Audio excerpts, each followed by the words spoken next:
Friends ఫోటోషాప్లో ఒక ఇమేజ్కి dress colour change చేయడానికి చాలా టైం అయితే పడుతుందా? అయితే నేను మీకు ఒక సింపుల్ ట్రిక్ అయితే చెప్తాను. ఈ ట్రిక్ యూస్ చేసి మీరు ఏ ఇమేజ్కైనా సింపుల్గా వితిన్ సెకండ్స్లో కలర్ అయితే చేంజ్ అయితే చేయొచ్చు అనమాట డ్రెస్ది. ఫోటోషాప్లో ఫోటో అయితే ఓపెన్ అయితే చేసేసుకున్నాను. నెక్స్ట్ నేను ఏం చేస్తున్నాను అంటే ఆబ్జెక్ట్స్ అండ్ సెలెక్షన్ టూల్ ఉంటుంది కదా, అయితే సెలెక్ట్ అయితే చేసుకుంటున్నాను. సో డ్రెస్ మొత్తం అయితే సెలెక్ట్ అయితే చేసుకుందాం మనం. అండ్ షిఫ్ట్ పట్టుకొని ఇటు సైడ్ కూడా సెలెక్ట్ అయితే చేసుకుంటున్నాను డ్రెస్. సేమ్ మళ్ళీ షిఫ్ట్ పట్టుకొని ఇక్కడ కూడా సెలెక్ట్ అయితే చేసుకుంటున్నా. నెక్స్ట్ వచ్చేసి నేను ఒక హ్యూ సాచురేషన్ లేయర్ అయితే యాడ్ అయితే చేస్తున్నాను దీనిపైన. చేసిన తర్వాత హ్యూని మొత్తం ఇలా పెంచేస్తున్నాను. నెక్స్ట్ నేను ఏం చేస్తున్నాను అంటే బ్రష్ టూల్ అయితే తీసుకుంటున్నాను. అండ్ ఇక్కడ నేను సాఫ్ట్ బ్రష్ అయితే సెలెక్ట్ అయితే చేసుకుంటున్నాను అనమాట, సాఫ్ట్ రౌండ్ బ్రష్. అండ్ ఎక్కడైనా మనకు వచ్చేసి ఇంకా రెడ్ అనిపిస్తుంటే ఈ ఇమేజ్లో దాన్ని వచ్చేసి మనమైతే ఇలా సెలెక్ట్ అయితే చేసేసుకోవాలన్నమాట డ్రెస్ పైన.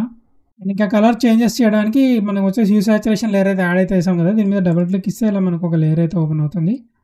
అండ్ మనం వచ్చేసి ఏ కలర్ కావాలంటే ఆ కలర్ సెట్ అయితే వేసుకోవచ్చు డ్రెస్. ఫ్రెండ్స్ చూసారు కదా, ఇలాంటి క్రేజీ ఫోటోషాప్ ట్యూటోరియల్స్ కోసం తప్పకుండా మన పేజ్ని ఫాలో అయితే అవ్వండి.